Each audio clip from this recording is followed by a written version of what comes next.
Hello, my name is Joseph Nguyen. I'll be giving my constructive on why California should remain a may issue state. So some workabilities that I would like to make claims is that one is being a may issue state for concealed carry weapon permits helps to have specific standards at the local level.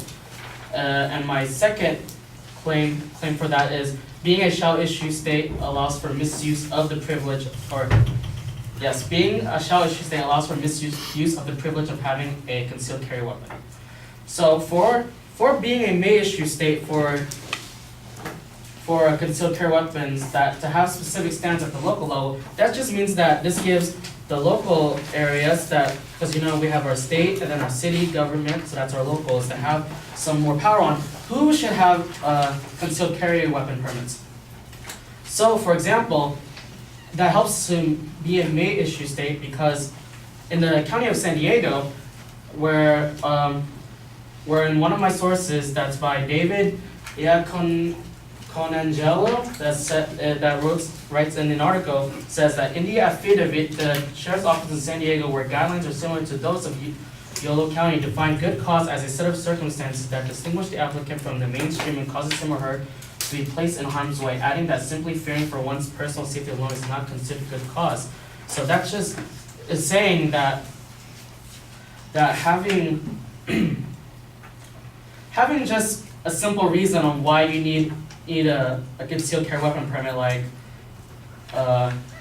hey, I need it because I don't feel safe around this area. That's not enough. You have to give some proper reason on why you should be given that permit. Another point to back up that claim is by the same article that to add it in the county of San Diego, that it says applications in San Diego break down into 4 general categories: law enforcement personnel, security personnel, business owners whose occupation puts them at a risk, a category broad enough to include doctors, chief executive officers, employees, and volunteers, and those who can demonstrate they are a target because of documented threats. So, to add to that, that's saying that the categories that are listed are still ambiguous. You can still give a good reason, and you're not being left out with being denied a permit. So to go on to my next claim, with being a shall issue state allows for misuse of the privilege of having a concealed carry weapon, Darlene Glanton and Carlos Sadovi, in an article that says concealed carry shooting reignites debate, says that we don't want people to take the law into their own hands and start chasing suspects. The risk and probability are much higher than you will hit an innocent bystander if you try to be a hero, said Andre Queen, owner of Fidelity Investigative Training Academy in Chicago. Or the permit holder could be shocked by the police mistaking him as a bad guy, which means that even as much as you can be responsible, you're still going to make mistakes. Not mistakes. People make mistakes every day, and you could be making a clear wrong judgment if you try to intervene in something that happens by just wailing or by just pulling out your gun and be like, hey, you shouldn't do that, and that could cause some more altercations. And so another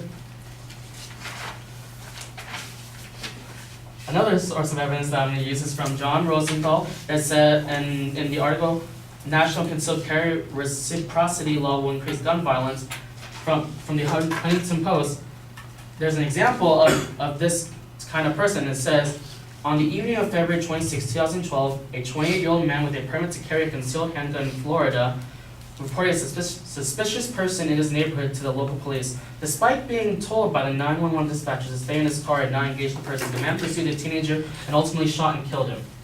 So, why do I mention this story? Because we all know this person, his name is George Zimmerman, and he was that person that went on that shooting spree and just have to make sure that we shouldn't give these kinds of people that have these issues, a concealed carry weapon permit. Now to give some disadvantages, my claim for that is that being a shall issue state doesn't help to reduce the cost of gun violence.